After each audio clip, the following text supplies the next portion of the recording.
해방정국. 그랬다. 해방은 곧 사회 혼란으로 이어졌다.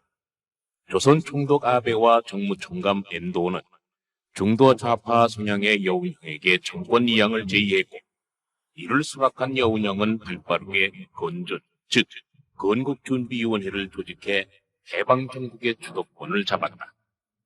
그러나 총독부가 당초의 약속을 어기고 정권 이양을 미루고 북쪽이 소련군 진주와 함께 신위 공산 세력을 기초로 하는 정부 조직을 만들고 있을 때, 남쪽은 미국이라는 강력한 또 하나의 세력이 영향을 미치기 시작했다.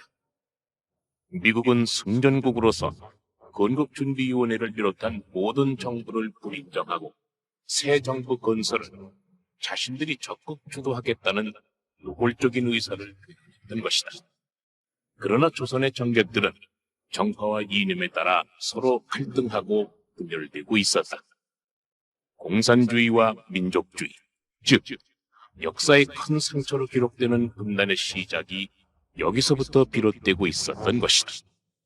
이정재, 앞으로 해방 이후의 주목계를 대표하는 인물 중에 하나이고 김두한의 강력한 라이벌 중에 하나이다. 이정재는 김두한을 근로부대에서 만났다. 그 이후 이때까지만 해도 그는 적어도 주목조직의 사람은 아니었다. 이정재는 이천 사람으로서 유난 씨름 선수였다. 나이 20이 되기까지 그가 지금에서 상으로 받은 황소만 10마리가 넘었다고 한다.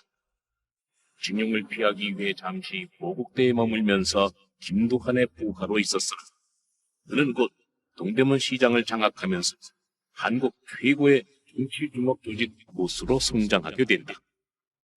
박헌영, 조선 공산주의 운동의 대표적인 인물이다. 일제 말기 전라남도 광주에서 기와공장의 인부로 숨어 지내다가 해방을 맞은 그에게는 목숨을 걸고 혁명투쟁에 나설 수많은 공산혁명가들이 주위에 구름처럼 포진하고 있었다. 그러나 그의 극좌 노선은 해방 공간에서 좌우의 극심한 대립을 낳게 되었고 결국에는 비극적인 민족 분단으로 이어지게 된다. 해방 후의 10월 16일 미국에서 이승만이 귀국하고 11월 23일 임시정부를 이끌던 박범 김구가 귀국한 지 얼마 후인 12월 28일 모스크바에서는 미국, 소련, 영국이 참석한 삼상회의가 열리고 한반도에 대한 5년간의 신탁 통치가 결정된다. 신탁 통치, 즉 독립국의 능력이 없기 때문에 상대국들의 또 다른 간섭과 지도를 받아야 한다는 뜻이다. 남북한을 막론하고 국민들은 골대처럼 일어나 신탁 통치를 반대했다. 그러나 그 반대 데모 속에 뜻하지 않은 일이 일어나게 된다. 소련의 사주 속에 신탁 통치를 찬성하는 관제 데모가 일어나기 시작한 것이다. 영동진, 백이사의 두령이다. 일제의 고문에 의하여 시력을 잃고 장님이 됐으나 항일운동에서 반공주의자로 변신하여 대동단이라는 암살단을 조직 운영했다. 그는 해방 후 45년 10월 1일 조선공산당의 국내파 거두 현준혁의 암살 사건을 계기로 북에서 월남하였다. 남하에서도 그는 박헌영 등 좌익 계열 인사를 민족 분열 분자로 규정, 이를 제거해야 한다는 행동주의를 내세워 다시 조직한 것이 바로 백이사였다. 한때 북으로 단원들을 보내 김일성을 저격, 실패하기도 했던 백이사는 두령인 염동진이 반공주의자라는 것만 알려졌을 뿐 그 단체의 내막이나 기피에 대해서는 단원으로 입단한 몇몇 사람들 이외에는 아는 이들이 거의 없었다고 한다. 그만큼 조직을 횡적으로 운영하여 단원들 사이에서도 서로를 알지 못하는 극비결사단체였던 것이다. 해방이 됐고 이승만과 김구가 각각 돌아왔지만 그들은 그들이 할 일을 찾지 못했다. 북쪽은 빠르게 소련에 의해 공산주의로 변해가는 동안 남한은 수십 개의 정당과 저마다 독립투사임을 자처하는 인사들로 인해 혼란의 연속이었다. 특히나 신탁 통치가 강대국들에 의해 결정되자 그 혼란은 더욱 커졌다. 임시정부를 이끌고 온 김구는 신탁 통치를 반대하는 전 국민의 권리를 촉구하였고, 이승만 또한 나름대로 도남장에 거주하면서 사태의 심각성을 끊임없이 지켜보고 있었다. 이때 국민들은 이승만보다도 임시정부 주석을 지낸 김구를 더 지지하였으나, 미 군정은 주로 미국에서 활동하였고 공부하며 도정해 오면서 미국 수뇌부와 인연이 깊은 이승만을 더 신뢰하였다. 그리고 그것은 훗날 이승만이 집권하는 데 결정적 영향력을 미치게 된다. 시다소니, 못난 호랑이 새끼라는 뜻이다. 과거 낭만파 주먹 시대에 있어서 이 사람보다 더 싸움을 잘하는 이는 없다고 전해져 온다. 중국 전역을 떠돌며 수많은 강적들을 주먹으로 눕혔고 달리는 열차에서 뛰어내리고 타기를 자유자재로 하는 사람이라고 한다. 조직은 없었으나 모두가 존경하고 유효한 인물로서 해방 이후 공산주의의 박해를 피해 월남하여 이때부터 명동파에 머물게 된다. 그래도 해방 2등 해인 1946년 초 김두한은 잠시 몸담았던 공산주의 행동대인 조선청년전위대의 대장직을 내놓으면서 그 단체의 해체를 선언했다. 그것은 그가 앞으로 있을 우익의 선봉장이 되는 것을 뜻하는 것이었다. 실제로 그는 이때부터 강력한 우익의 투사가 된다. 그리고 피로 얼룩진 근대사의 기록에 그의 이름을 확실하게 각인시키는 계기가 된다. 그리고 또 하나, 공산주의자들이 누리는 가장 위험 인물의 하나로서 제거되어야 할 이름 찬머리에 오른 것이었다. 김원봉과 시명, 그리고 신불출. 이들 중 김원봉은 일제시대 때 의열단을 이끌었던 독립군 출신이다. 황포 군관학교를 나와 황포권 부사령관을 지냈으며 임시정부의 국무위원과 국무부장을 지낸 군사 전문가이기도 하다. 그의 월북한 후 북한에서 최고 요직을 두루 거치다 숙청된다. 그리고 시명은 남조선 연극송명의 유명한 배우였고 신불출은 잘 아는 바와 같이 그 당시를 풍미했던 인류 만담가였다. 그리고 그들은 모두 공산주의자였다. 공통점이라면 한결같이 훗날 김두한에 의해서 북으로 쫓겨가는 사람들이라는 점이다. 국군준비대. 정식 이름은 조선국군준비대다. 조선공산당에서 장차 군대의 모체를 만들 의도로 결성한 군사단체의 이름이다. 1945년 해방과 더불어 발기됐고 그해 12월 서울중앙중학교에서 대표자 회의를 열었다. 정식 군대라고는 할 수 없었으나 상당수의 무기와 인원을 가지고 있었던 단체였다.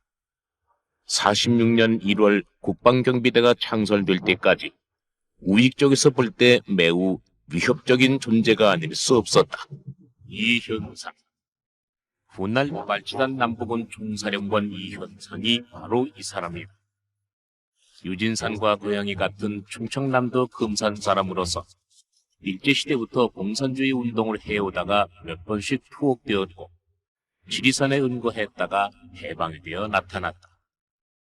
유진산은 절친한 친구인 이현상을 전향시키고자 수없이 노력했으나 결국은 실패하였고 이현상은 6.25 전쟁 중인 1953년 군경 홍비토벌 작전에서 사살된다. 그의 지독했던 빨치산 투쟁기는 훗날 책과 영화로 대중에게 널리 알려져 다시 한번 민족의 비극을 기억하게 만든 사람이다. 46년 이해 초, 그러니까 김두한이 유진산을 만나 청년연맹을 결성할 이 무렵은 계속 혼란의 연속이었다. 김두한이 정진영과 계속 갈등을 빚고 있는 것처럼 좌우익의 정치적 대립 또한 여전히 극심했다. 이승만 박사와 김구 주석이 남한의 정치기구이며 동시에 군정청 자문기관인 남조선 민주의원을 구성했고 좌익들은 이에 맞서 여운형, 박헌영, 허헌, 백남진, 김원봉들이 조선민주주의 민족전선을 결성했다. 평양에서는 김일성이 북조선 임시인민위원회를 이미 발족시켰고 미 군정청은 일본은행권을 동결시켰다. 최동렬의 말처럼 여전히 해방 정국은 암흑 속에 빠져 있었다. 그리고 김두한과 정진영은 각각 좌우익의 행동대가 되어 목숨을 걸고 있었던 것이다. 국방경비대. 처음 설립 목적은 이처럼 부족한 경찰력의 보충을 이유로 1946년에 창립됐다. 미 군정은 좌익과 우익에서 난무하던 사설 군사단체를 해산하고 자신들이 필요로 하는 단체를 구성하여 만든 것이 바로 이 국방경비대였다. 처음에는 주로 만주군과 일본군 출신 장교들을 주체로 하여 작은 규모로 설립됐다가 곧 군사적 단체로 발전하여 우리 국군의 모태가 된다. 그리고 1년 후인 47년에는 그 수가 전국 규모가 되어 3개 여단을 편성하게 되고 48년에는 5개의 여단으로 그 수가 늘어난다. 그리고 48년 대한민국 정부가 수립되자 국군으로 정식 발족됐다. 곽영주. 훗날 경무대 경무관으로서 지금의 청와대 경호실장 역을 맡는 사람이다. 그는 이때 이렇게 고향 선배인 이정재를 만난다.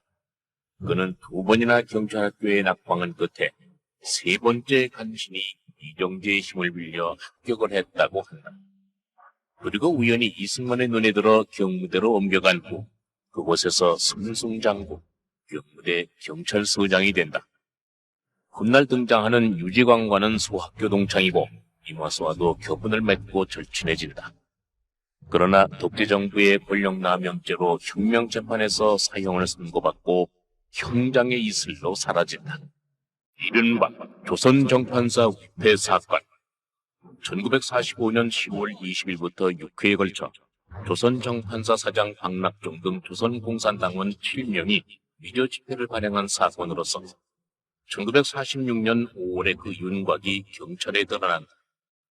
광복 이후 조선공산당은 일제가 조선은행권을 인쇄하던 근택빌딩을 접수하여 조선정판사로 개칭하고 이를 위조집회 발행 장소로 사용, 재정난에 처해 있던 공산당의 재원을 마련하는 동시에 남한 시장 질서의 교란과 파괴를 목표로 삼는다.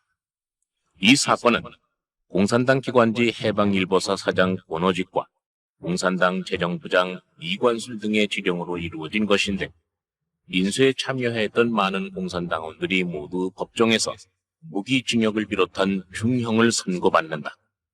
그리고 이 모든 것이 날조된 것이라고 주장하던 공산당 기관지 해방일보가 정관되면서 동시에 공산당 간부들에 대한 일제 검거가 시작되고 이후 공산당은 지하로 숨어들게 된다. 그랬다. 김두한의 회고록에는 당시 30곳이 넘는 부호들을 상대로 이승만의 친필 휘호를 보여주며 자칭 애국 성금을 모은 사건들이 자세히 적혀 있다. 그 기록에는 훗날 반민특위 구속 1호였던 박흥식이나 일제시대 때 친일을 일삼던 많은 매판 자본가들의 이름이 눈에 띄는 점이 새롭다. 아무튼 그 사건의 당위성을 떠나 성금이라는 명목으로 헌납받은 액수는 무려 7천만 원이 넘는 금액이었다. 그 시절에 대지 200평 정도의 집 한 채의 값이 10만 원이라는 것을 감안할 때 실로 엄청난 금액이 아닐 수 없었던 것이다. 여운형과 김규식의 좌우 합작. 정부 수립 문제를 목적으로 좌에 가까운 중도파 여운형과 우에 가까운 김규식이 각각 주석이 되어 만든 회의기구이다. 이들은 첨예하게 대립하고 있는 민족의 분열을 막아볼 목적으로 회합을 갖고 기구를 구성하였으나 지금에 이르기까지 그 의도와는 달리 좋은 결과를 맺지는 못했다. 이때 우익 쪽에서는 이 두 사람의 움직임이 자칫 우익 전체에 어떤 피해를 가져오지 않을까 걱정하였고 그 생각들을 지금 장택상이 김두한에게 꺼내놓고 있는 것이다. 그러나 받아들이고 있는 김두한의 생각은 달랐다. 이른바 순정호수의 기밀성 발견 수력 사건. 정대의 이때 이 겁없는 후습 사건은 곧 일비등등한 위에 위로 돌아갔다고 한다. 하지만 김일성은 무렵 평양의 한 공동대회에서 대기사 단원에 의해 현 세력을 만난다. 그 또한 한국은 승하지 못한다. 이른바 제주도 4.3 사태, 바로 좌우익의 대립이 첨예했던 1948년 이 무렵의 일이다. 이 사건은 일제 말기 지하로 잠적했던 좌익들이 미 군정청의 정책 혼란과 함께 공산당을 합법화시키면서 그 활동을 효과적으로 규제하지 못한 데서 비롯된 사건이다. 제주도의 인구는 광복천까지 15만 명에 지나지 않았으나 광복 후에는 30만 명으로 급증했다. 이 중 8알이 좌익계였고 행정기관의 수장들이 또한 모두 좌익이었다. 이들은 지난해인 1947년 3.1절 기념일에 경찰서를 습격했고 경찰은 그들에게 발포를 함으로써 걷잡을 수 없는 혼란에 접어들었고 대폭동으로 이어졌던 것이다. 이들은 남한만의 단독 선거와 단독 정부를 반대하였고 또한 그 와중에서 무고한 양민들을 인민재판이라는 이름 아래 학살하였다. 그리하여 충청도와 전라남도의 경찰대가 투입되자 급기야 4월 3일을 기해 제주도 전체에 무장, 비무장 세력들의 봉기가 발생했던 것이다. 그러나 경찰과 군 또한 강경 진압 과정에서 수많은 양민들을 재판 절차 없이 처형했다. 특히나 북촌에서는 400명이나 되는 마을 주민을 남녀노소 가리지 않고 집단 총살하기도 했다고 한다. 무려 2년을 넘게 끌었던 이 제주 4.3 사태에서 희생당한 양민의 숫자는 모두 3만에 이른다고 한다. 지금의 참여정부에서는 55년 만에 이 사건을 다시 조사, 과잉 진압 과정에서의 엄청난 희생에 대해 대통령 사과를 검토하고 있다. 결과에 어찌 됐든 간에 당시 죽어간 수많은 사람들이 과연 좌우익의 그 정치나 사상을 얼마나 알고 있었을까? 아마도 그중 대부분이 자신이 왜 죽었는지도 모르고 눈을 감았을 것이다. 생각할수록 가슴 아픈 사건이다. 군정장관의 성명. 당시 주한주둔군 사령관 하지 중장은 좌우익의 극심한 대립 속에서 나름대로 중립을 유지하고자 애를 썼다. 그 과정에서 백색 테러로 대표되는 김도한과 그의 별동부대들을 좋지 않은 시각으로 예의주시하고 있었던 것이다. 여운형과 장덕수가 피살된 것도 바로 이 무렵이었기 때문에 하지의 의지는 확고했다. 좌익이든 우익이든 테러는 절대 안 된다는 것이었다. 그리하여 한국의 재판을 거쳤던 김도한과 그 일행들이 법정에서 너무 가벼운 판결을 받았기 때문에 미 군법회의가 적절한 재판을 다시 할 것이라는 것을 모 일간지 사회면에 성명을 내기에 이른 것이다. 김도한의 재판은 처음부터 끝까지 극심한 혼란 속에서 치루어졌다. 김도한을 죽이라는 좌익계의 거친 항의와 김도한의 재판 자체를 잘못됐다고 대변하는 청년 단원들 사이에서 제1심 재판을 맡은 재판장은 사표를 냈을 정도였고 미군 법정 역시도 혼란의 연속이었다. 그리하여 김도한과 그 일행들은 그런 과정에서 드디어 마지막 재판을 받게 된다. 김도한이 오키나와로 갈 무렵 드디어 미군의 군정 실시 3년 만인 48년 5월 10일 남한만의 단독 선거가 이루어진다. 김구와 김규식이 남북 협상을 실패하고 돌아온 지 닷새 만의 일이었다. 이 선거는 유엔 한국위원회의 감시하에 이루어졌다. 그리고 이것을 신호로 하여 북한에서는 그때까지 남한으로 보냈던 전기를 중단한다. 연이어 5월 31일 재헌국회가 개헌됐고 의장에는 이승만, 부의장에는 신익희와 김동원이 선출됐다. 그 무렵 북한도 한 달 후인 7월 1일 남한의 국회가 우리 국가의 이름을 대한민국으로 결정할 무렵 그들도 최고인민회의 대의원 선거 시행을 발표한다. 남북이 확연하게 서로 다른 체제로 갈라져가는 순간인 것이다. 그랬다. 국회는 48년 2해 5월 10일 선거를 거쳐 국회를 구성하고 7월 1일 대한민국 국호를 정한 이래 다시 그달 12일 헌법을 제정, 17일 공포하였고 동시에 정부조직법도 공포한다. 그리고 같은 달 20일 국회는 대통령의 이승만, 부통령의 이시형을 선출하기에 이른다. 반민특위, 반민족행위특별조사위원회의 약칭이다. 원래 1947년 이 법을 제정한 바 있으나 당시 친일파를 호용하고 있던 미 군정의 인준 거부로 48년 8월 정부 수립 이후에 재헌국회로 넘어온 것이다. 그리고 1949년 1월 5일 본격적인 활동에 들어간다. 이 법에 의하면 국권 피탈에 적극 협력한 자는 사형, 일제로부터 자규를 받거나 제국의회 의원이 된 자, 독립운동가 및 그 가족을 살상 박해한 자는 무기징역, 그리고 직간접으로 일제에 협력한 자는 5년 이하의 징역이나 재산몰수형에 처하게 돼 있었다. 그러나 대통령이 된 이승만의 생각도 미 군정과 다를 것이 없었다. 그도 친일파들의 도움을 받지 않고는 나라 운영이 어려웠던 것이다. 반민특위. 당시 이들 위원회가 파악한 반민족 행위자는 모두 7천여 명에 이르렀다. 그중 이광수와 최남선, 그리고 앞서 보았던 최린이 포함되었고, 당시 많은 반민족주의자가 검거됐으나 그들 중 이들은 단연 세간의 이목을 받았다. 그만큼 그들은 당대에 손꼽히는 지식인들로서 한때 민족의 독립을 위하여 일신을 내던지며 옥고를 치루었던 사람들이었고, 그만큼 기대가 컸었기에 그들이 가져다준 배신감 또한 컸던 것이다.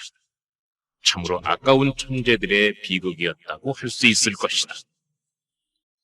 특범 김구. 본관은 안동이고 본명은 장수다. 극우 민족주의자였던 그는 해방 이후 중도 노선을 걸었고, 남한만의 단독 총선거를 실시한다는 국제연합의 결의에 반대하여 통일정부 수립을 위한 남북협상을 제창하였다. 고지식할 정도로 남북합작만을 주장했던 김구 선생의 길이 옳았는가는 역사가들의 판단에 맡길 뿐이다. 그러나 민족 통일을 위한 우국 충정을 그 누가 부정하랴. 그렇듯 독립운동가이자 위대한 민족의 지도자였던 김구는 한때 추종자이기도 했던 군인 안두희의 총탄에 비명에 갔고, 그 의무는 안두희마저 지난 96년 살해됨으로써 여전히 풀리지 않는 수수께끼로 남아있다. 6.6 사태. 당시 내무차관이었던 장경근의 지시에 의해 반민특위본부를 습격한 사건을 일컫는다. 이로써 국민의 열화와 같은 성원과 기대를 모으며 발족했던 반민특위는 당초의 취지와 목적을 이루지 못한 채 좌절되고 만다. 6.25. 1950년 6월 25일 새벽 4시에 시작된 남북전쟁. 축의 도발로 이루어진 이 민족의 비극은 이렇게 시작되었다. 이미 오래전부터 38선에서는 크고 작은 남북 간의 분쟁이 여러 차례 있었다. 그러나 남쪽에서는 이를 대수롭지 않게 생각하고 있었고, 북쪽에서는 남한의 군사력을 시험하고 분석하면서 치밀하게 남친 계획을 수립했던 것이다. 그러나 당시의 국군은 허약했다.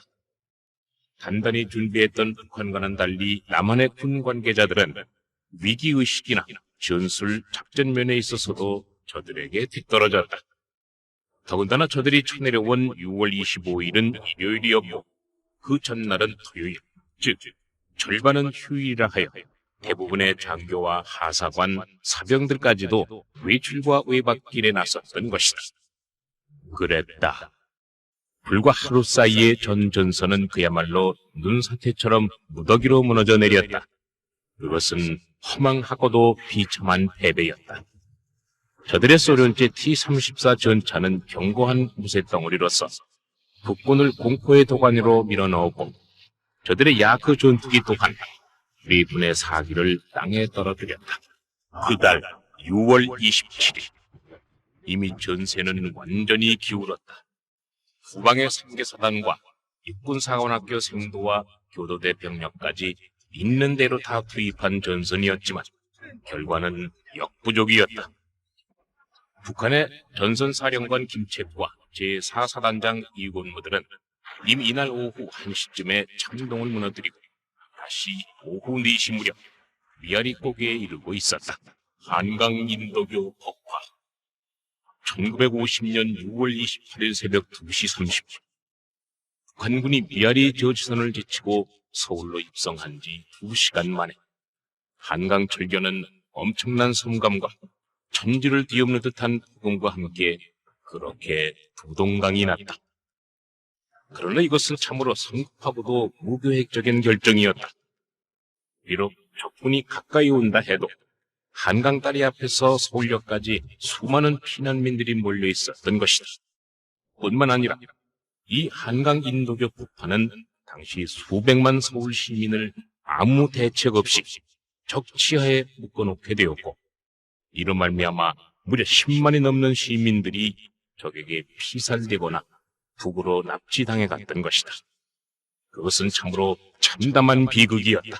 이승만과 정부가 27일 대전으로 옮긴 이후 그 이틀째인 29일, 일본에 있던 메가더 극동사령관이 수원 비행장에 내려 한강 전선을 시찰한다. 다음날 6월 30일에는 최병덕 총참모장이 해임되고 정예권이 그 보직을 대신 맡았고, 다시 7월 1일 서울을 점령하고 사흘 동안 전력을 재정비한 북한군은 한강을 도하하기 시작한다. 비록 아군이 한강 철교를 폭파했다고는 하지만 북한군은 그것을 재빠르게 수리하여 대군을 몰아내려가기 시작한 것이다. 그러나 그중 북한군 제15사단 48연대는 충북 음성군 동막리에서 북군 최강인 6사단을 만나 뼈아픈 상처를 입게 된다. 6사단 7연대가 북한군 48연대를 완전 섬멸, 몰살시켜버렸던 것이다. 전쟁 이후 국군 최초의 대승으로서 이승만은 전 부대원에게 1기급 특진시키는 영광을 부여한다. 당시 우리가 얼마나 승리에 목말랐는가를 단적으로 드러내는 대목일 것이다. 그랬다. 이정재는 구사일생으로 처형 직전 김기홍의 대담한 기지에 의해 그야말로 극적으로 구출됐다. 김기홍으로서는 우연한 기회에 북한군 군관 군복과 집차를 옛날에 잘 알던 사람을 통해 구할 수가 있었다고 한다. 그러니까 그는 잊지 않고 이정재의 안부를 궁금해왔던 것이었다. 이 인연으로 인해 김기홍과 이정재는 훗날 매제지간이 된다. 이정재로서는 김기홍이 생명의 은인이었던 것이다. 그랬다.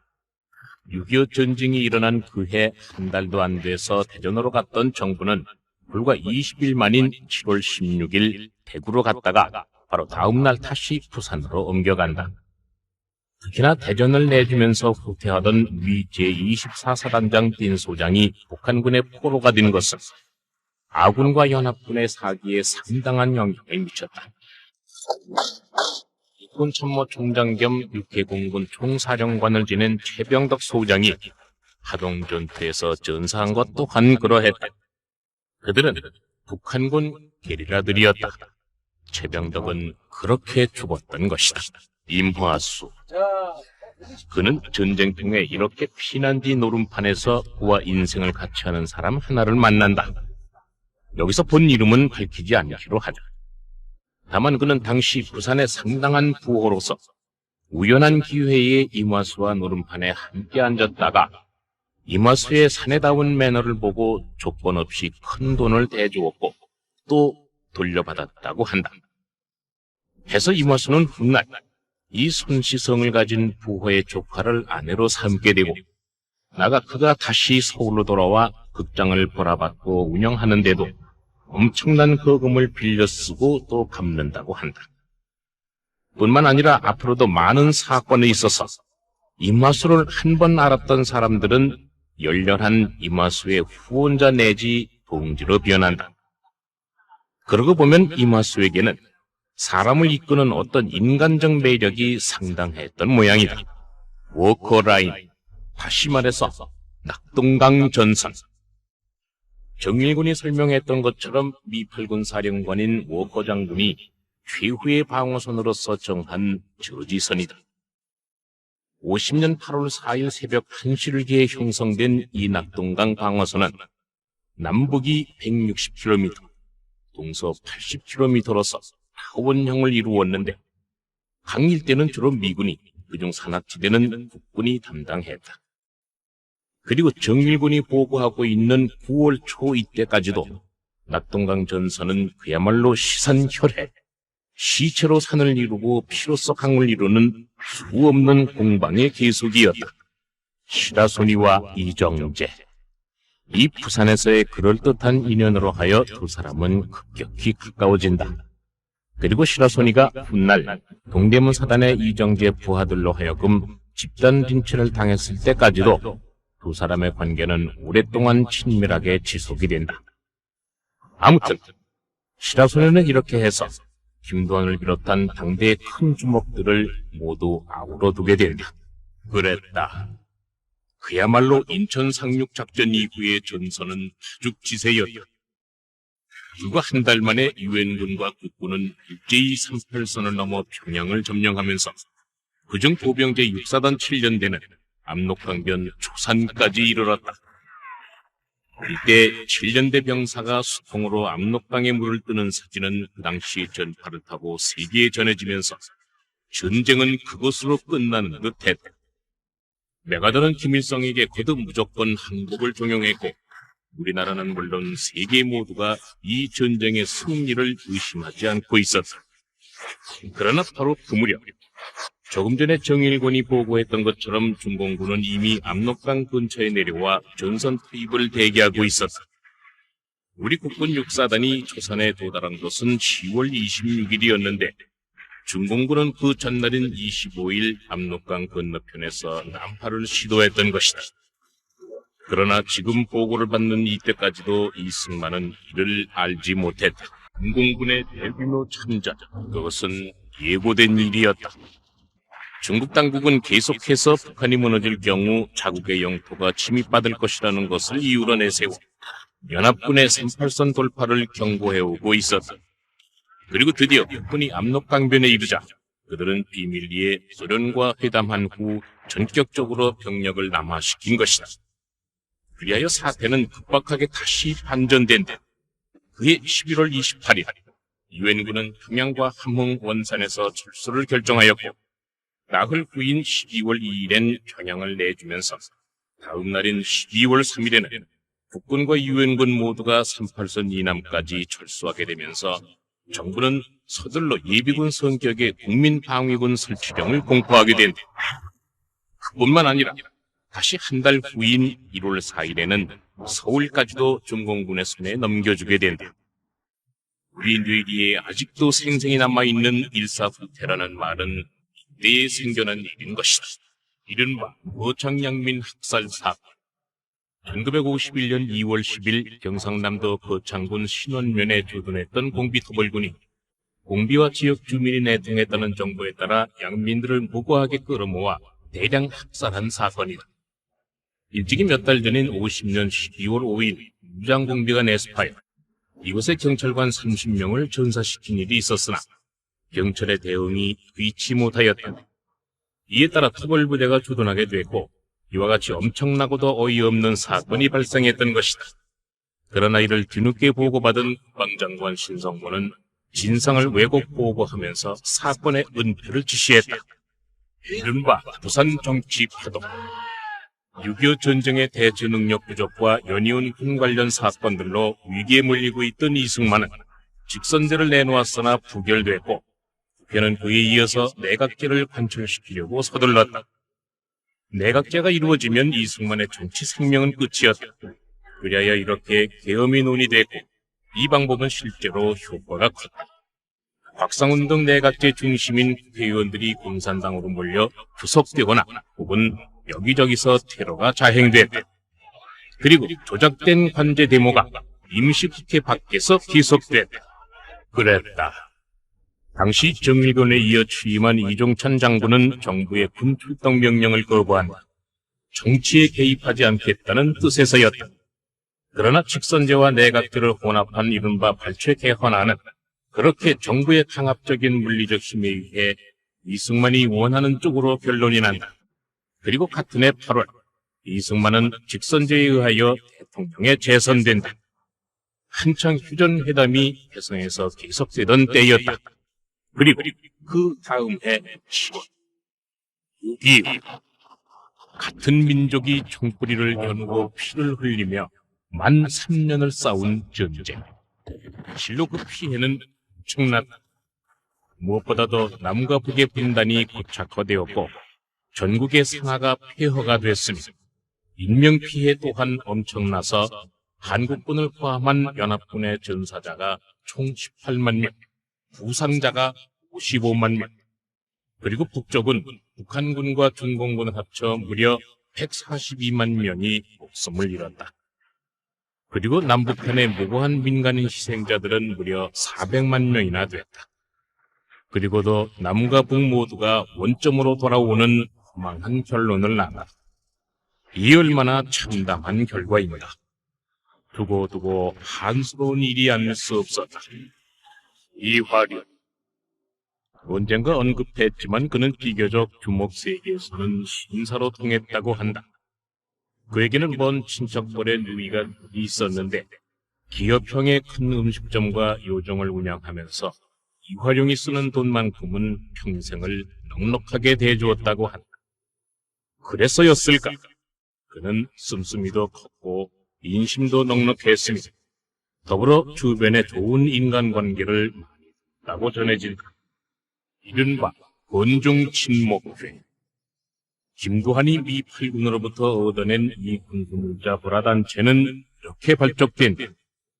그러나 김두한이 모든 조직들을 참여시켜 어려운 시기에 그들로 하여금 자립과 생활의 보탬이 되게 하려는 의도는 처음부터 빗나가기 시작한다. 여기 참여한 대부분의 주역들이 주목계의 대부들이었고 이들은 김두한의 생각과 달랐던 것이다. 그들은 여전히 주목계에 몸담고 있었고 나라를 생각하는 것과는 거리가 멀었다. 그야말로 조직의 자금을 확보하는 데 절호의 기회로 알고 덤벼들고 있었으니 그야말로 폭력연합 주식회사라고 할 만했다. 말하자면 지역의 보수들은 이 모임의 주주였고 자본금은 주먹이었으며 그 이익금은 막대했던 것이다. 1953년의 자유당 당의장 선거. 이때 이르기까지 전쟁을 거치면서 자유당은 우여곡절이 많았다. 간선제에서 직선제로 개헌을 강행하여 대통령이 된 이승만은 자신을 위한 정당 체제를 그치려고 마음먹고 당을 대대적으로 정비했다. 그 와중에서 그는 이른바 족청이라 하여 조선민족청년단이라는 거대한 청년단체를 가지고 있는 이범석이 당내에서 그 비중이 커져가자 그 단체를 해산시켰다. 그리고 이범석이 있던 자리에 이기붕을 2인자로 내세우면서 공식적으로 자유당 의장 자리에 앉히려 했던 것이다. 그리고 지금 이기붕은 과거 이범석이 가지고 있던 그 청년들의 힘이 절실했다는 것을 깨닫고 있는 것이었다. 김관철. 사실 그는 120kg의 거구에다가 천하무적이었다고 한다. 그러나 그런 그가 종로의 새 주인이 되는 아우마스 일행에게 허점을 보이고 무너진다. 그것은 더 이상의 낭만파 주목이 존재할 수 없다는 것을 의미하는 대목이었다. 그리고 김두한이 사실적으로 주목 세계에서 그 영향력을 거두어들이는 시발점이 되기도 한다. 자유당의 2인자 이기붕과 주목 대부 이정재의 결탁. 당시 자유당의 거대한 혁신 세력이었던 이범석의 족청계를 밀어내고 당권을 장악한 이기붕은 당의 2인자 자리를 지키기 위해서 험난한 정치투쟁이 불가피했다. 그는 이에 이정재의 검은 힘이 절실히 요구됐던 것이다.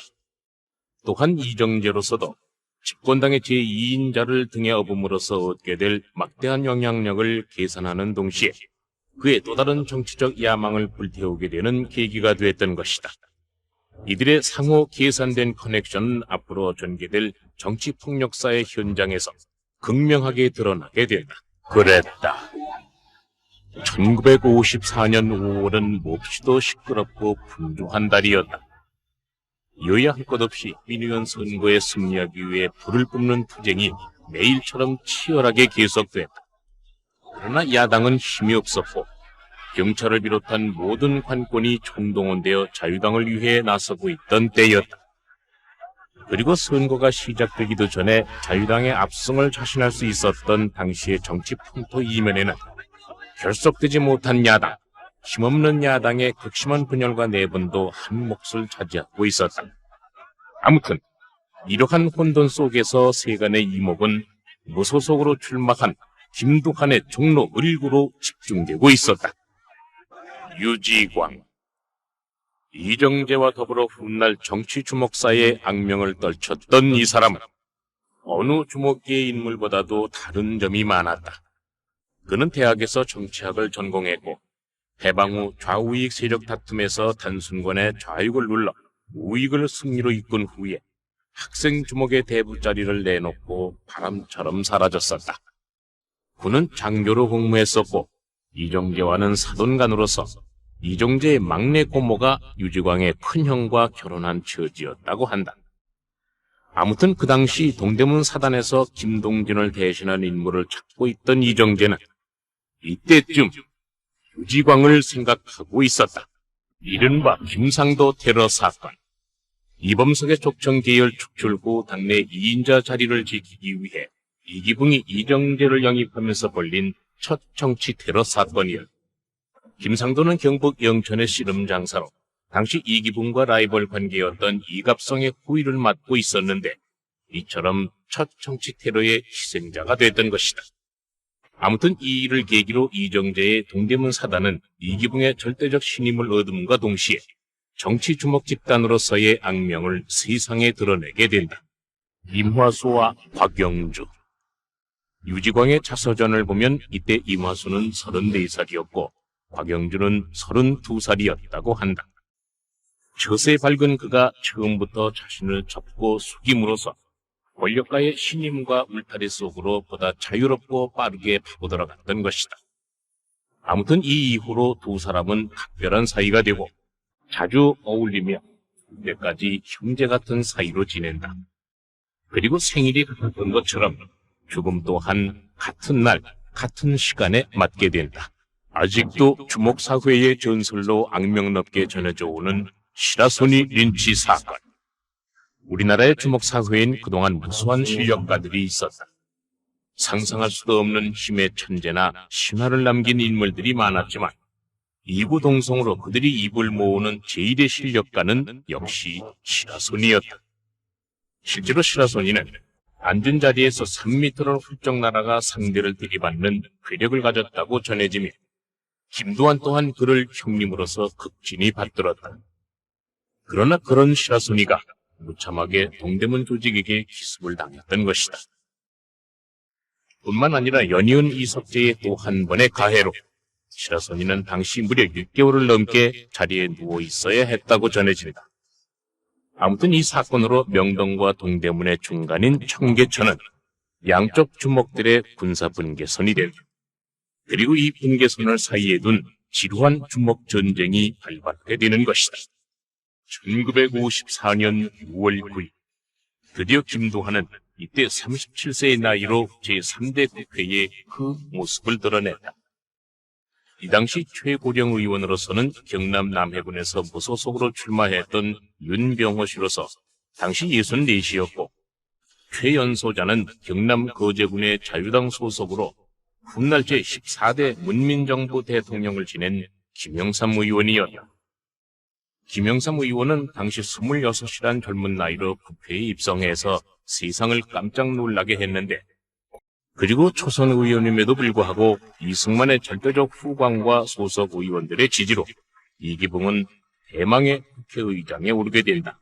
그리하여 자유당의 영구 집권과 이승만의 등임 제한 철폐를 위해 개헌을 모색하고 추진하기에 이르는 것이다. 그것은 자유당과 이기붕 자신과 이승만과 그리고 결과적으로 국가 불행의 시작이었던 것이다. 그랬다. 김동진은 잘못 생각한 게 하나 있었다. 바로 곽영주. 영무대 대통령 경호 책임자 곽영주를 계산에 넣지 못했던 것이다. 그것은 정말 큰 실수였다. 당시 경찰의 총수였던 내무부 장관조차도 곽영주를 곽 박사라고 부르며 함부로 하지 못했던 것이다. 김동진은 그런 곽영주를 잊고 있었던 것이었다. 1954년 10월 27일 국회에서는 초대 대통령인 이승만의 중임 제한 철폐를 골자로 한 자유당의 개헌안 의제가 야당의 극심한 반대에도 불구하고 표결에 들어갔다. 이 표결은 의석수로 보더라도 처음부터 자유당의 승리가 예상된 것이었다. 그러나 이변이 생겼다. 단 한 표 차이로 이 이승만의 종신제 개헌은 부결됐던 것이다. 그 단 한 표 차이, 이것은 중대한 의미를 갖고 있었다. 여당인 자유당 안에서 생각하지 못했던 상당한 반대표가 나왔다는 것과 더불어 이틀 후 헌정사상 초유의 희괴한 4.4.5의 파결이라는 논리가 등장하는 것이다. 그랬다. 그것은 자유당 독재가 표면으로 등장하는 결정적 계기가 된다. 이른바 4.4.5의 폐환. 당시 집권당인 자유당이 4.4.5입의 기묘한 논리를 적용시켜 정족수 미달의 헌법 개정안을 불법 통과시킨 사건을 일컫는 말이다. 당시 개헌의 찬반을 묻는 국회 표결에서 재적의원 203명 중 찬성 135표, 반대 60표, 기권 7표로 헌법 개정에 필요한 3분의 2인 136표에서 한 표가 부족했고, 이에 따라 국회 부의장 최순조는 부결을 선포하였다. 그러나 그 선포가 있은 이틀 후 재적의원 203명의 3분의 2선은 반올림을 하여 135명이면 된다고 하여 전날의 부결 선포를 번복, 개헌안을 통과시키기에 이른 것이다. 이 사건을 기획한 경기도지사 이익웅은 그 공로로 인하여 훗날 내무부 장관에 기용되기도 한다. 아무튼 국회는 헌정사상 초유의 4.4.5의 파도이라는 기막힌 돌풍에 휩쓸리게 되었던 것이다. 김기홍. 일전에 언급했듯이 그는 태포와 함께 학식이 있었던 사람이다.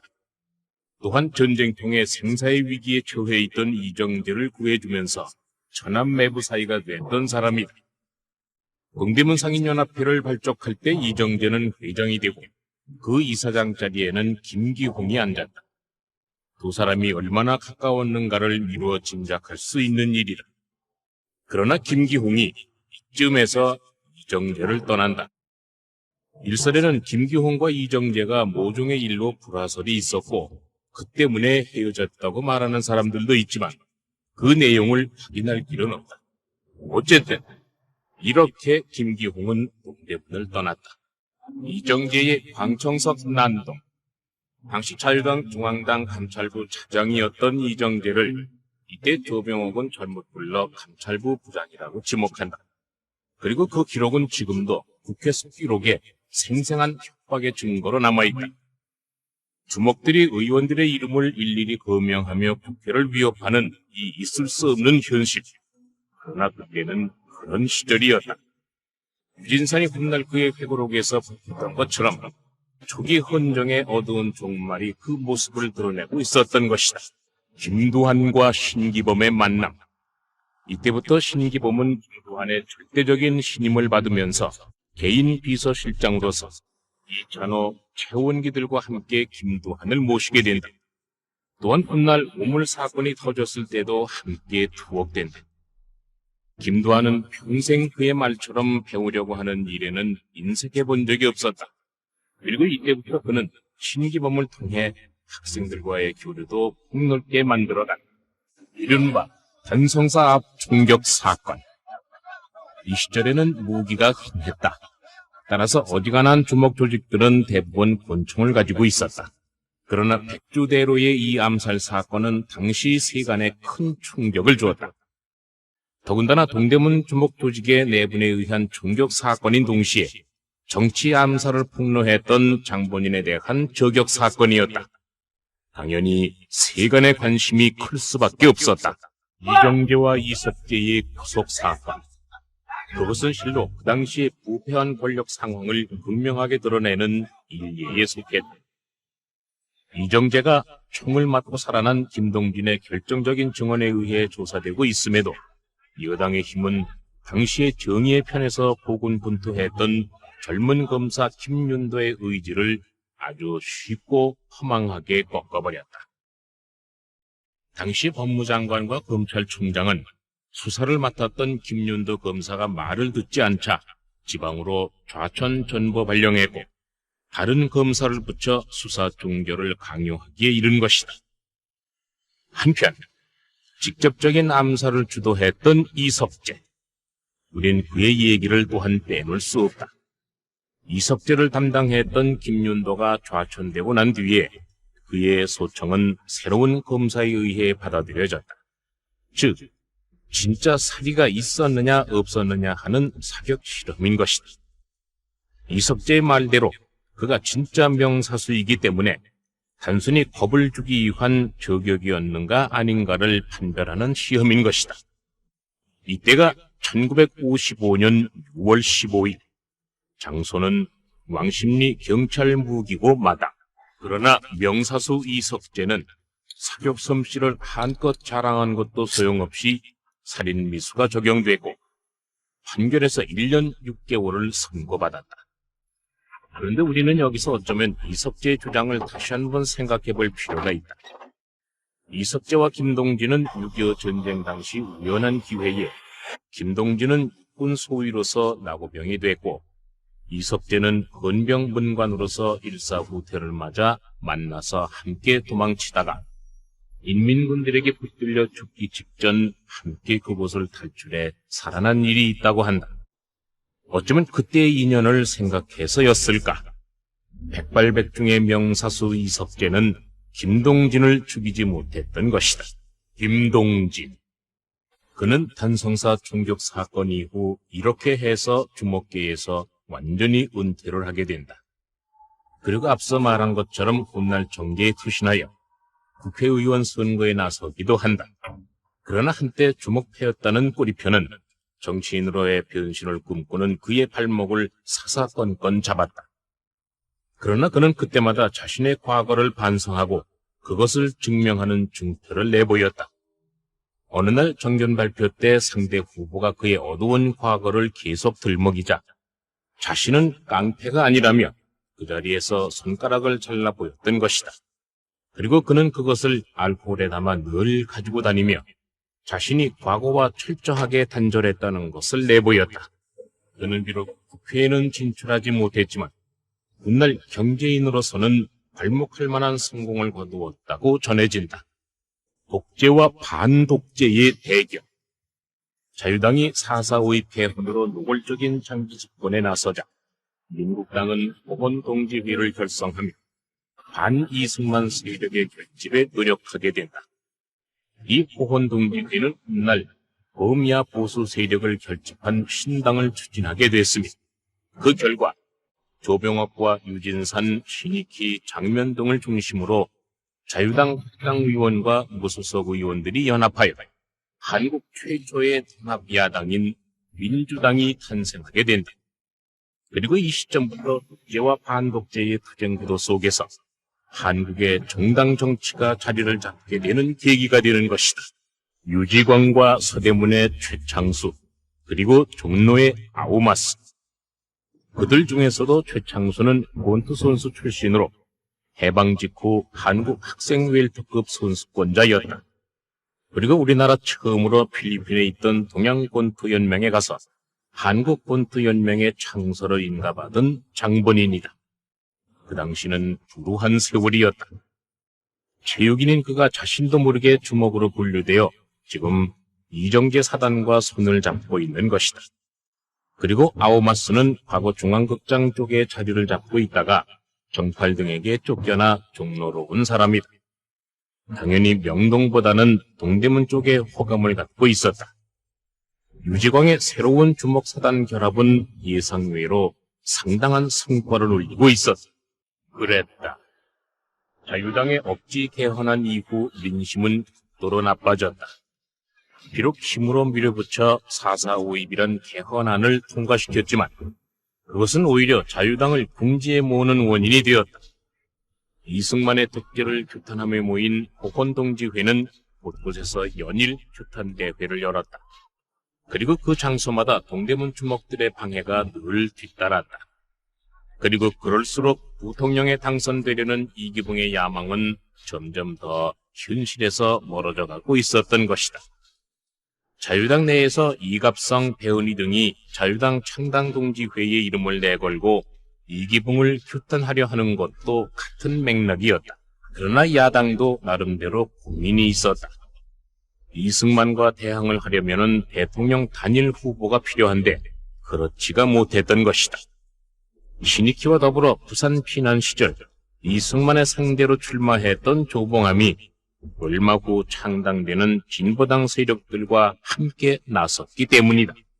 자유당 창당 동지회 정부통령 선거를 앞두고 이기붕의 독재에 대항했던 자유당 인사들의 규탄대회는 이정재와 경찰의 방해로 없이 깨졌다.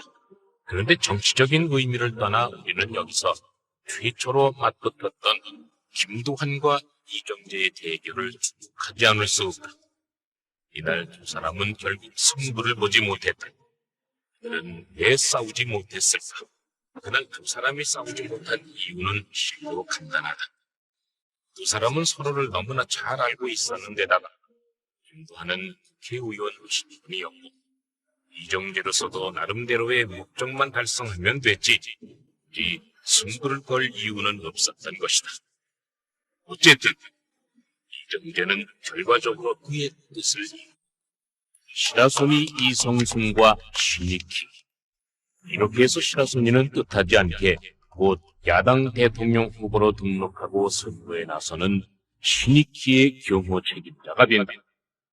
그동안 보훈동지회를 발족시켜 자유당에 대항해 오던 야당계 의원들은 자유당 창당동지 간담회가 있었던 55년 7월 이후 한 달 후인 9월 18일 드디어 정식으로 민주당을 창당하고 이미 내정해 놓았던 대통령 후보로서 신익희를 그리고 부통령 후보로서는 장면을 내세우고 본격적인 선거에 돌입했다. 또한 같은 야당으로서 지난정부 시절인 부산에서 이승만을 상대하여 출마했었던 조봉암 역시도 나름대로 곧 진보당으로 등록하는 진보당 추진위원회를 다음 해인 56년 1월 26일 발족하여 대통령에 입후보한다. 그리하여 대통령 출마자는 모두 세 사람으로서 3파전을 이루게 되면서 선거전은 뜨겁게 달아오른다. 이른바 황금마차 습격 사건. 사무회의 단합대회가 열리던 그날 동대문과 서대문, 종로의 연합 세력들은 명동을 기습 공격하며 대출전을 벌이게 된다. 명동이 관리하는 황금마차라는 유흥업소가 종로 지역에서 개업을 했다는 명분이었지만 사실은 사무회의 세력을 과시하기 위해서였다.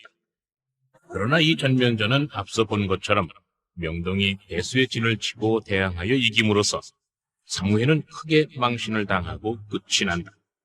그리고 이 사건으로 하여 청계천을 중심으로 한 양대 주목 세력의 갈등은 더욱 깊어져만 간다. 자유당의 대통령 지명대회. 지금까지 두 번 연임으로 다시는 대통령에 출마할 수 없었던 이승만이 4.4 5입이라는 국회 개헌안 억지 통과로 재추대되는 이 전당대회는 1956년 3월 3일 시공관에서 있었다. 이때 이승만의 나이는 무려 82세. 예상했던 것처럼 자유당은 대의원들의 만장일치로 대통령의 이승만, 부통령의 이기붕을 각각 후보로 추대했다. 그런데 이 전당대회에서 참으로 이상한 일이 발생했다. 다가올 선거에 대통령과 부통령 후보를 뽑는 대회장에 당 총재인 이승만의 모습이 보이지 않았던 것이다. 이승만 3선 출마를 요구하는 관제 데모. 부산에서부터 출발하여 서울로 이어진 이 조작된 민의는 전국적으로 확산되면서 그 규모가 커졌다. 대회를 주최하는 단체들은 애국단체연합회를 비롯하여 이정재 이마수의 반공예술단과 상인연합회, 전국 노총구인회, 그리고 우마차 조합의 손갈구지꾼들까지 단체란 단체는 총동원되고 이들 중 우마차꾼들의 1인 1당은 당시 돈으로 1000원씩이었다고 한다. 그야말로 수단과 방법을 가리지 않았던 것이다. 이른바 김희갑 구타 사건. 지금도 연예가의 화제거리로 남아있는 이 사건은 이마수를 한때 최악의 위기 속에 몰아넣게 되는데 문제 데모. 민의를 표방한 이 조작된 데모는 처음 부산에서부터 시작하여 전국적으로 과잉 충성 경쟁을 벌이며 무려 27일간이나 계속됐다. 민주당에서는 이 조작된 삼선 지지 데모를 분열하게 공박했고 다수의 언론들도 이에 동조했으나 막상 경무대에서는 각각 말이 없었다. 그 와중에서 자유당 당직자들은 연일 회의를 계속하면서 한편으로 이승만을 면담하고 끈질기게 출마를 종용했다. 그러나 이승만은 여전히 그들의 요구에 아무런 반응이 없었다. 이른바 김희갑 구타 사건. 김희갑은 함경도 강진 출신으로 많은 연예인들 가운데 그 성격이 곧고 경우가 밝기로 이름난 사람이었다. 따라서 그 강한 성격이 결국은 이마수의 비위를 긁게 되고 병원 신세를 지는 사태로까지 발전하게 됐던 것이다. 김희갑은 이마수가 생각했던 것처럼 그렇게 만만한 인물이 아니었다. 당시 조선일보 사회부장 박성환이 그와 초등학교 동기 동창이었고 검찰의 강모 부장검사도 그의 절친한 친구였다. 그것은 결코 그가 호락호락하지 않았다는 것을 말하는 것이었다. 또한 오래전부터 이마수의 폭력을 눈여겨보던 각 신문사의 기자들이 이때다 싶어 일제히 들고 일어나 이마수를 규탄하기 시작한 것도 이마수에게는 불행한 일이었다. 이때 주요 일간지에서는 김희갑 폭력 사건을 무려 일주일간 대서특필, 이마수의 모든 치부를 적나라하게 파헤치기 시작했다. 드디어 이승만의 삼선 출마 발표와 동시 여야는 본격적인 선거전에 돌입했다. 당시 정 부통령에 후보했던 사람은 대통령의 조봉암, 신익희, 이승만을 비롯해서 부통령엔 이기붕, 장면, 이범석, 윤치영 등 모두가 8명이나 됐다. 그리고 이 선거전은 결국 삼선 출마한 이승만의 자유당과 통합야당의 단일 후보로 추대된 신익희의 민주당, 그리고 조봉암이 이끄는 진보당의 3파전으로 크게 갈리게 됐다. 그러나 그 와중에서 민심은 서서히 자유당의 장기 집권과 이승만의 독재를 외면하면서 야당 쪽으로 기울어가고 있었다. 이 사실을 누구보다도 잘 알고 있는 사람은 정보기관을 통하여 끊임없이 전국의 민심을 보고받아온 바로 이기붕 그 자신이었다. 신익희의 돌연한 죽음, 민주당 대통령 후보로 지명되어 한참 인기를 얻고 이승만을 크게 위협하며 정권 교체를 가능하게 하리라 예상했던 대통령 후보 신익희가 죽었다. 선거가 있기 10일 전인 56년 5월 5일, 광주 유세차 열차편으로 당원들과 함께 내려가다가 이리에 도착할 무렵 과로가 겹친 심장마비로 숨을 거두었다. 절치부심 정권 교체를 노렸던 야당으로서는 참으로 청천벽력이 아닐 수 없었다. 이러한 신익희의 죽음은 이기붕의 생각대로 여당인 자유당에게도 적지 않은 충격을 가져다 주었다.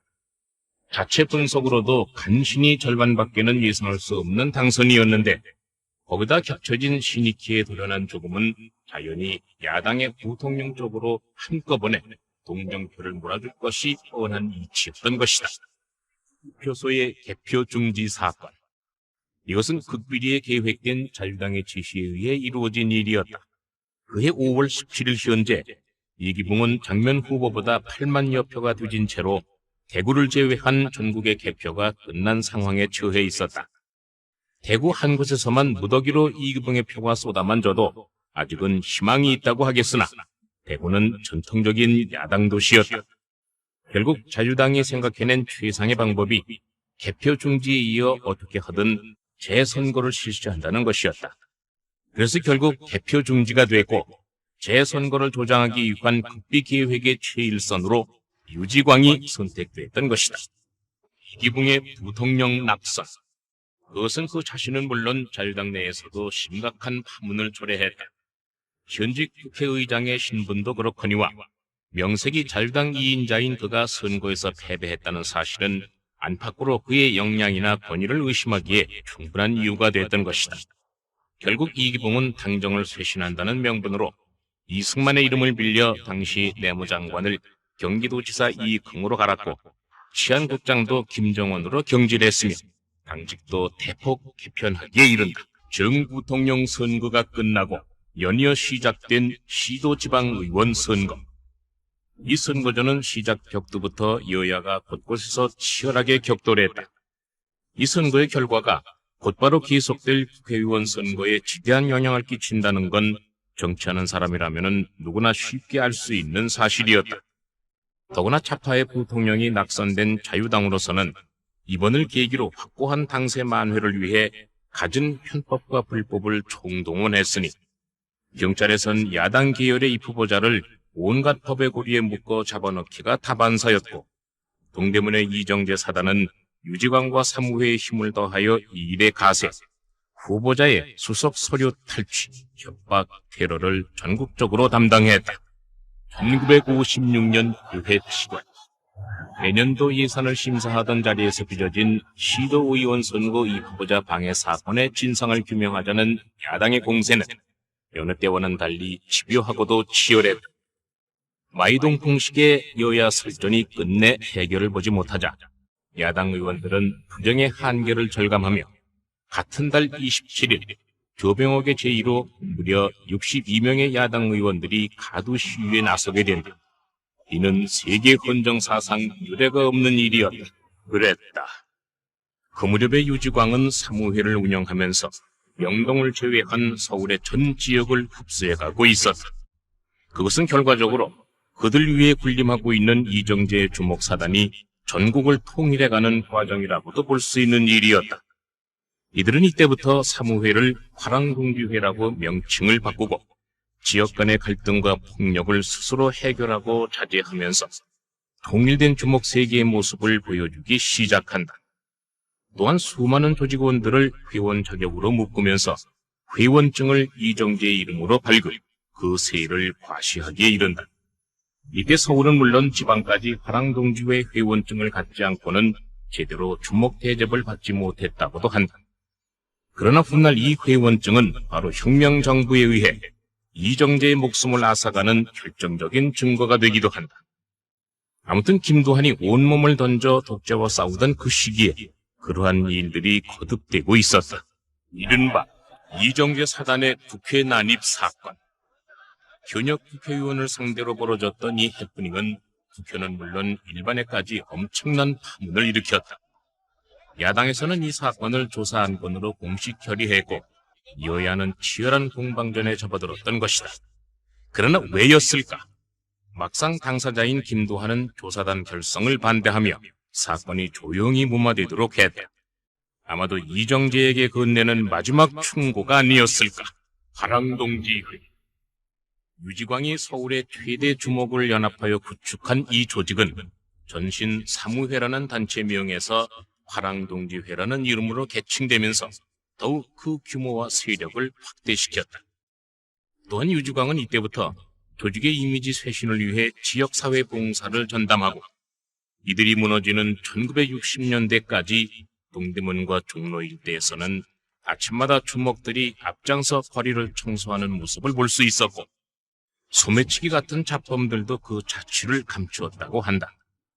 아무튼 정부통령 선거 이후 끝없는 여야 간의 대립과 갈등 속에서 1956년 한 해도 저물어가고 정치 테러의 핏자국으로 얼룩지는 새해가 밝아오는데 1957년 3월 26일 이승만의 82번째 생일에 이기붕은 결국 맏아들 강석을 이승만의 양자로 입적시키게 된다. 이날 이승만은 양아들의 술잔을 받으며 감격 어린 눈물을 지었고 훗날 문교부 장관 최재윤은 이강석을 서울대학교 법과대학에 입학시키라는 명령을 내렸다가 서울대생들의 동맹휴학을 불러일으키는 총국을 빚기도 한다. 어쨌든 이 즈음의 야당은 여권과 정부 측의 이런 부드러운 분위기와는 달리 새로운 선거법 개정 문제로 매우 경색되고 팽팽하게 긴장돼 있었다. 1957년 5월 25일에 있었던 장충단 집회 방해 사건. 일찍이 이처럼 대규모 집회에 정치 주목이 끼어든 사건은 지금까지도 그 예를 찾아볼 수가 없다. 민주주의와 자유가 주목에 의해 무참하게 짓밟히는 이 엄청난 역사의 현장을 얼뜻 보기엔 자유당과 정치 주목들의 승리인 것처럼 보였다. 그러나 그것은 착각이었다. 오히려 이 사건으로 인해 큰 덕을 단단해 본 쪽은 야당이었던 것이다. 김두한의 생각처럼 핍박받는 야당의 모습을 언론을 통해 본 국민들은 볼 때처럼 일어나 야당을 동정하고 여당을 규탄하기 시작했던 것이다. 권력의 힘. 당시 경무대 경찰서장 곽경주의 계급은 경무관. 엄밀히 말해 치안국장이나 내무장관은 서열상 그보다는 새까맣게 높다고 볼 수가 있었으나 직책이 문제였다. 이승만은 곽경주를 총애했고 거듭 특진을 시켜 그로 하여금 경무대 경찰서장 겸 대통령 경호 책임자라는 막강한 별칭을 부여했으니 지금으로 말하자면은 대통령 경호실장과도 같은 것이었다. 어쨌든 유지광은 같은 고향이요 초등학교 동창인 곽경주의 압력과 자유당의 비호 아래 이틀간의 조사를 마치고 풀려났다. 그러나 이때부터 언론은 정치면 사회면 할 것 없이 연일 유지광에 대해 두드리기 시작했고 결정적 증거들이 계속해 여론을 자극했던 것이다. 이른바 충정로 도끼 사건. 명동의 이화룡 부대가 동대문과 유지광의 화랑동지회를 공격했던 이 사건은 유지광을 쫓던 여론의 집중 포화를 맞으며 사후에 큰 문제로 대두됐다. 당시 명동의 주목들은 도끼를 들고 서대문과 광화문 등지를 습격, 한밤중에 서울 거리를 무법천지로 만들었으나 기다리고 있던 경찰들에게 모두 진압됐다. 그러나 당시의 언론 보도와는 달리 다른 지역에서는 그다지 큰 충돌이 없었다. 하지만 이 사건의 파장은 몹시 컸다. 이승만은 대노하여 담화문까지 발표했고 그리하여 이화령과 정팔은 중형 선고를 받으면서 그들의 파란만장한 주먹시대는 막을 내리게 된다. 그러나 훗날을 돌이켜보면 그것은 전화위복이었다. 이정재가 혁명정부에 의해 사형을 선고받을 때 그들은 살아남을 수 있었던 것이다. 이정재 1958년 다시 돌아온 제4대 국회의원 선거에 대한 이정재의 야망은 참으로 대단한 것이었다. 그는 원래 1953년도부터 국회의원의 꿈을 갖고 있었다고 한다. 그는 이천에서 13대째 내려온 토박이었고 김두한의 국회의원 당선을 보면서 더욱 그의 꿈을 실현하기 위해 노력했다. 그 당시 이천군에는 자연불악이 296개나 있었다. 이정재의 선거 참모들은 이들 불악을 직접 파고들었고 불악마다 이정재 사람이라는 직책이 별도로 선정돼 마을의 대소사와 애로사항을 이정재에게 보고하면서 어떤 일이든 즉각 해결해주곤 했다. 그 밖에도 6.25 때 희생된 사람들을 위해 유경비를 세워주고 해마다 제사를 주도하거나 이천군의 각 학교의 재정 지원은 물론 별도의 장학금도 인색하지 않게 내놓았다. 그래서 이천에서는 이정재의 인기가 대단했고 감히 이번 선거에 경쟁 후보로 나설 상대가 없었다. 그런데 바로 이 무렵 이정재에겐 참으로 통곡할 만한 사건이 벌어지고 있었다. 1958년 4월 11일 11시 40분 이천경찰서 서장실. 이정재는 국회의원 입후보 등록 마감 시간 20분을 남겨두고 결국 입후보 포기각서에 도장을 찍었다. 이 사건은 이정재에게 있어서 단순한 국회의원의 꿈만을 앗아간 것이 아니라 사나이로서의 모든 그의 이상과 미래에 대해 야망을 산산조각 내는 결과를 초래했다. 어쨌든 이기붕은 자유당 후보로 등록을 했다. 당시 민주당에서 경쟁자로 출마했던 연윤희 후보는 중앙당의 보고도 없이 갑자기 중도에 후보 등록을 취소하고 행방불명이 돼버렸고 이기붕은 결국 무투표로 당선되게 된다. 그런데 그 무렵 종로의 김두한에게도 정치인으로서의 일대 시련이 기다리고 있었다. 그랬다. 김두한은 3대 의원 시절에 이승만 대통령이 추진했던 불교계의 청화운동에 개입한 적이 있었는데 비구승 편을 든 김두한을 종로에 본부를 두고 있던 대처승 계열의 불교계 인사들이 배척했던 것도 선거 패인이었다. 아무튼 그는 제4대 국회의원 선거에서 낙선의 고배를 마신다. 그리고 야인이 되었다.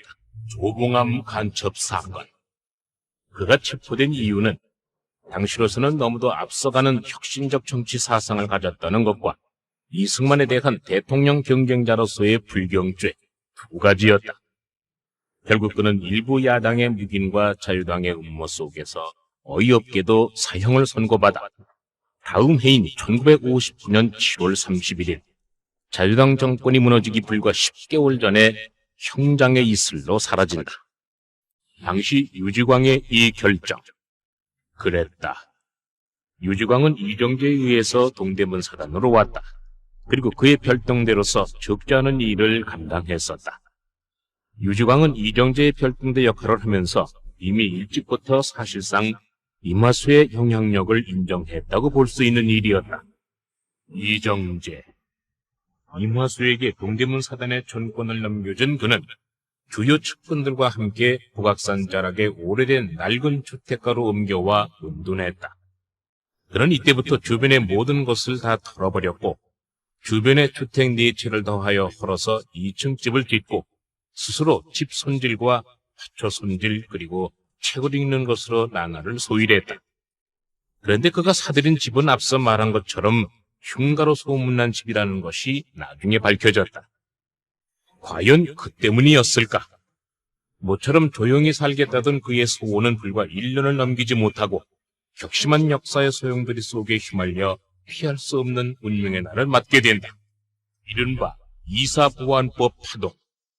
이미 총선을 통하여 민심이 떠나고 있음을 감지한 자유당은 총선이 끝나고 그해 8월 다가오는 대선을 유리한 고지로 이끌기 위해 새로운 보안법을 국회에서 통과시키려고 시도했고 야당 의원들은 국회에서 날밤을 새워가며 이 법안의 통과를 저지하기 위해 필사의 노력을 기울였다. 그리고 그해 12월 24일 자유당 정부는 마침내 수백 명의 무술 경관들을 동원해서 폭력으로서 야당 의원들을 끌어내고 이 법안을 강제로 통과시킨다.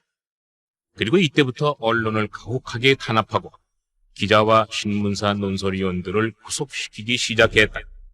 그리고 그런 와중에서 다시 해는 바뀌어 며칠 후 1959년 새해 야당은 보안법 날치기 통과를 허용한 후 이번에는 다가오는 대선 후보 선출 문제로 단결된 모습을 보여주지 못한 채 몹시 흔들리고 있었다. 자유당은 따라서 크게 고무되고 있었다. 1960년 1월 유지광은 이마수의 지시대로 대한관공청년단 동대문 특별단부를 발족했다.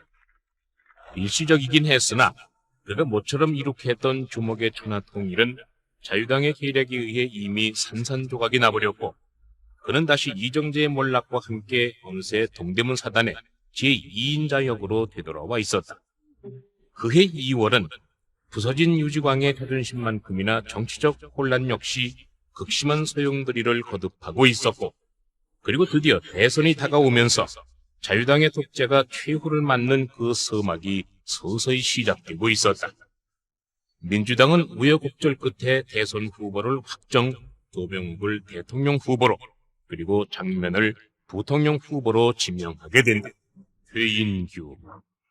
자유당 정권의 멸망과 함께 끝내는 정권의 최종 책임을 나누어 뒤집어쓰고 형장의 이슬로 사라진 비극적인 이 인물.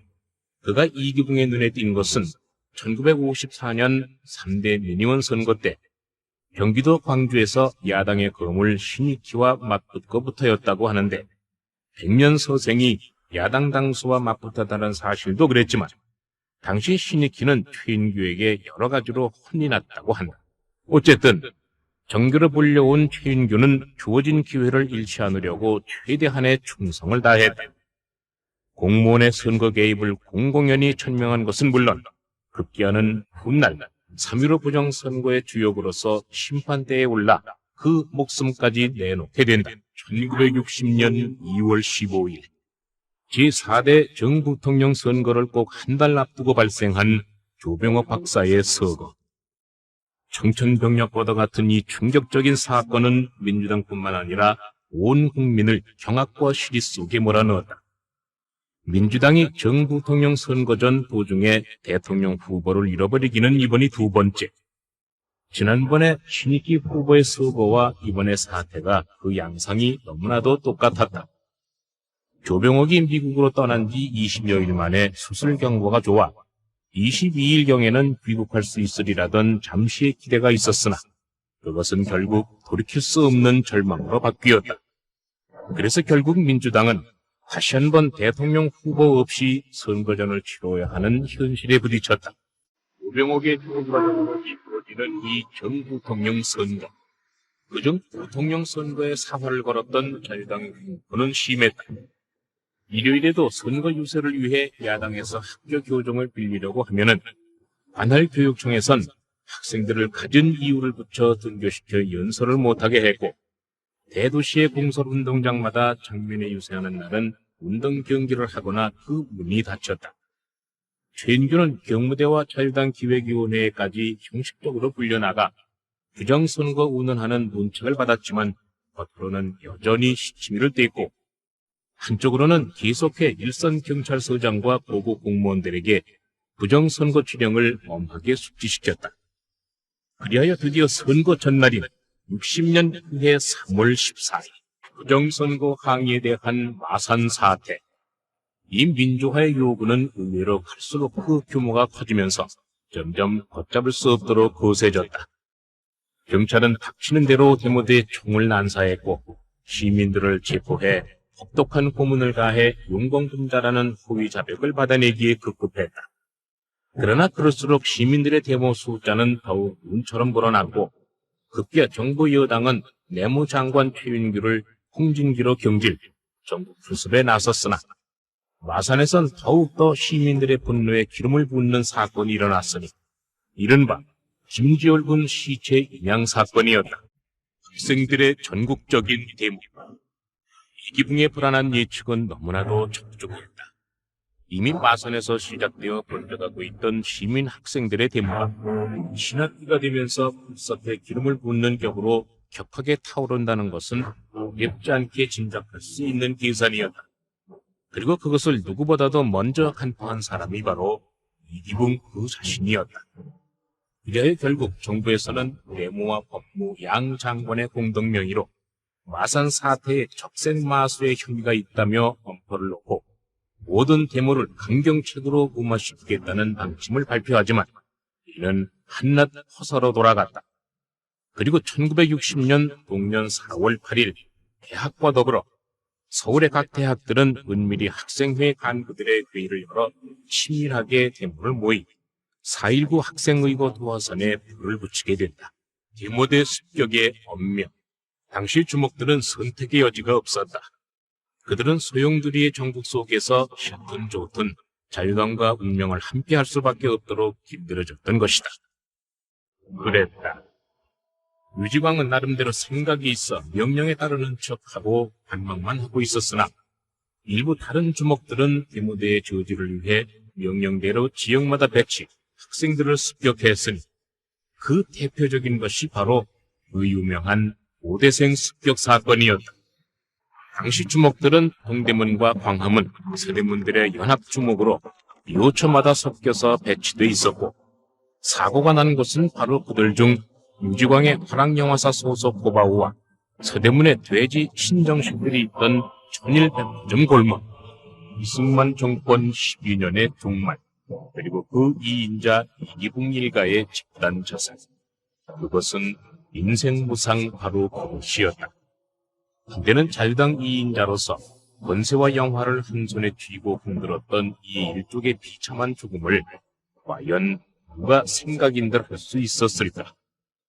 그런데 이 비참한 죽음에는 또 다른 일설도 없지는 않다.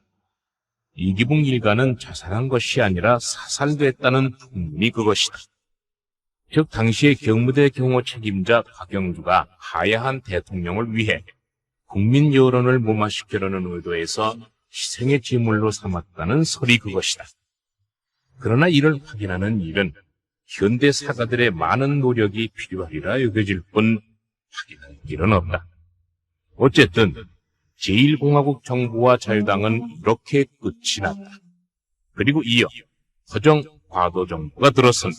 4.19 학생의거가 났던 이 무렵 김동환은 훗날 그의 후계자가 되는 조일환을 만난다. 조일환은 어렵고 고단했던 김동환의 말년을 유일하게 지켜주었던 사람이다. 그리고 김동환이 살아온 인생처럼 조일환 또한 그의 주먹과 조직을 오직 나란 일과 결부시켜 살아가려고 애쓴 인물이다.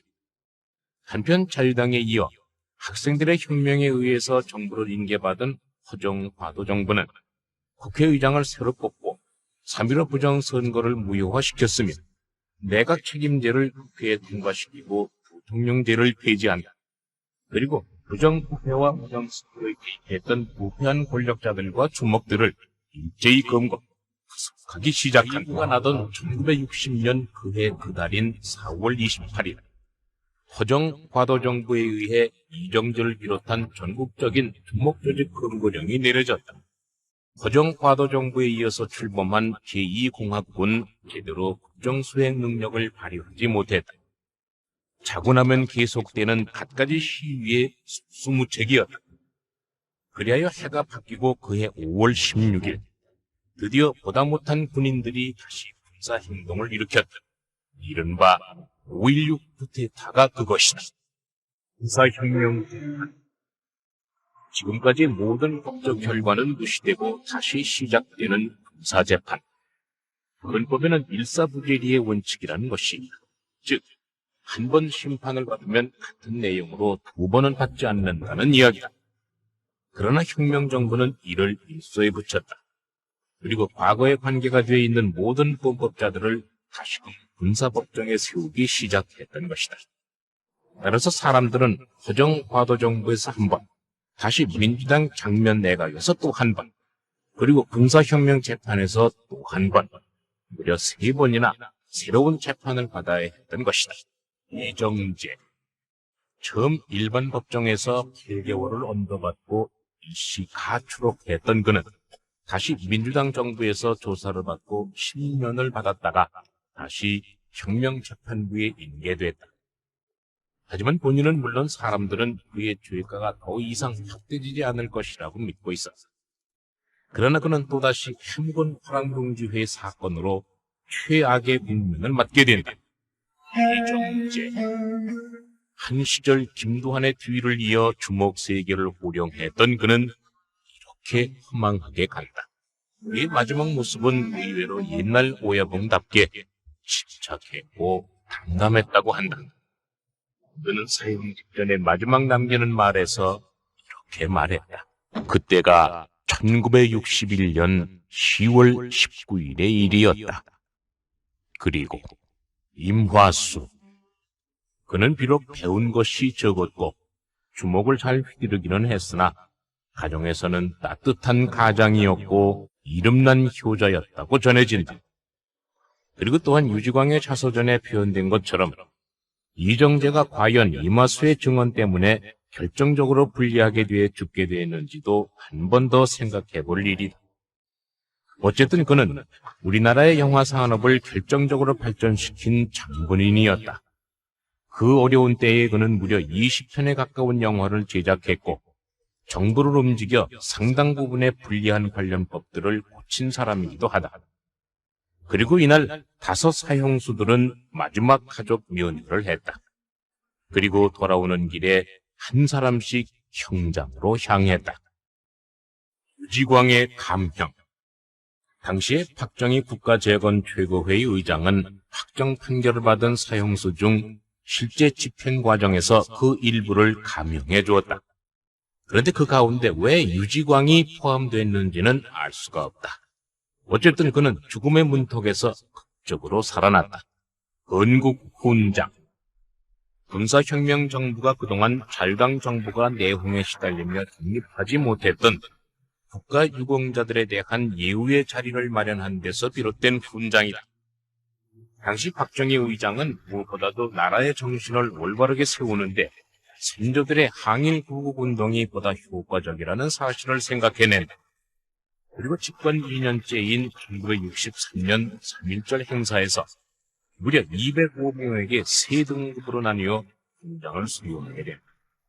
이 중 김두한은 아버지를 대신해서 1등급에 해당하는 대한민국장 중장을 받게 되는 것이다. 김두한이 모처럼 시라소니를 애국단 조직에 참여시키려는 계획은 일단 물거품이 됐다. 그리고 2번의 거듭된 낙선 끝에 재기하려던 그의 모처럼의 노력도 순탄하게 풀려나가지 않았다. 11년에 쿠데타를 일으켰던 군사정부는 63년 공화당 정부가 되고 박정희 의장은 그해 전역하여 선거에서 이겨 대통령이 됐다. 그리고 64년 박정희가 강렬하게 밀어붙였던 한일회담은 그 반대 분위기가 극에 다다라 서울의 전 대학이 격렬한 시위에 나섰고 드디어는 비상계엄령이 선포되면서 군인들이 대학에 진주하기에 이른다. 그리고 이런 군부 독재에 저항하면서 필봉을 든 조선일보를 비롯한 비판지들이 탄압을 받기 시작했고, 그 와중에서 당시 야당인 민중당 의원들이 무더기로 의원직을 내던진 것은 바로 그 다음 해 1965년의 일이었다. 그리고 김두한은 또 가난과 외로움 속에서 서서히 야인으로서 사람들의 관심 속에서 점차 멀어져 가고 있었다. 이때가 6대 국회였다. 김두한은 3대 국회에서 당선됐다가 4대에서 낙선을 했다. 그리고 다시 홍성으로 선거구를 옮겨서 또 낙선했고, 다시 종로로 와서 대통령이 돼 국회의원직을 내놓은 윤보선의 지역구 보궐에서도 다시 또 낙방했다. 그리고 오랜만에 야심차게 추진하던 애국단 조직도 소망하게 물거품이 되고 나서 그는 의욕을 잃고 있었다. 김두한. 그는 이찬호들의 도움을 입고 제6대 국회 용산 보궐선거에 한독당 후보로 등록, 압도적으로 재선된다. 그때 그의 나이가 48이었다. 이때 4.19 학생혁명의 주도 멤버 중 한 사람이었던 이찬호는 최원기와 더불어 보좌관과 비서로서 각각 임명돼 북한을 보좌한다. 하지만 김두한이 국회에 등원하고 바로 얼마 후 뜻밖의 시련이 다시 그를 기다리고 있었다. 용산 보궐선거에서 당선된 직후 한독당 내란 음모 사건에 연루돼 중앙정부부에 끌려간 김두한이 그들에게 굴복하지 않고 심한 고문을 받고 있을 때 국회에서는 조윤영 의원 발의 아래 김두한 석방 결의안이 116표 중 106표의 찬성으로 가결됐다.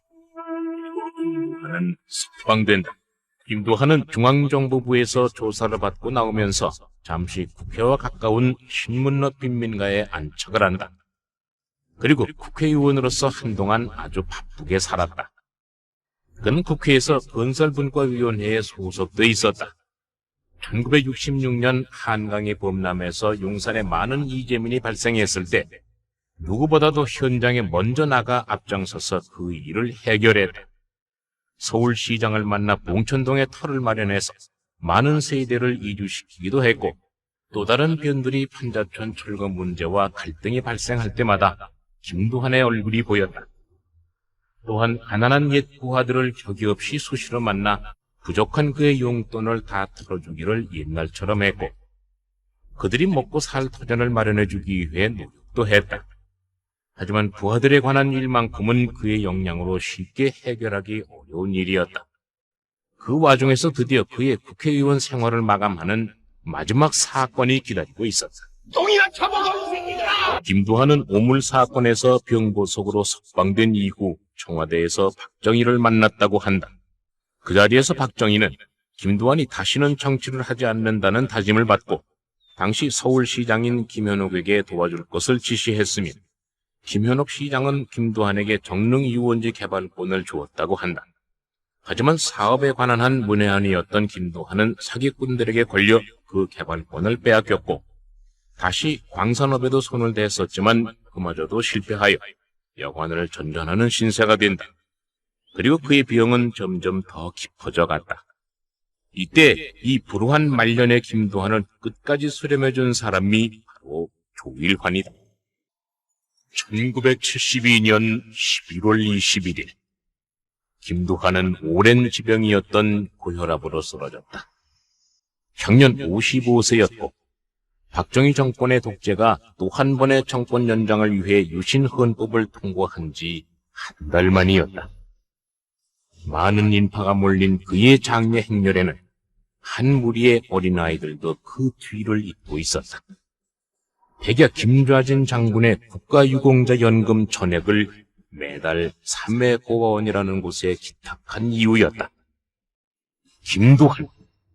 그는 일제 말 우리가 주권을 잃었던 식민지 시절부터 해방 이후 좌우익의 대립에 이어서 자유당 부패 정치와 5.16 박정희 정권에 이르기까지 그의 전생에 온몸을 다 던져 불의와 싸웠다. 와인시대. 그것은 바로 그가 몸바쳐 살아왔던 이 나라 격동기의 또 다른 역사의 한 장이었다.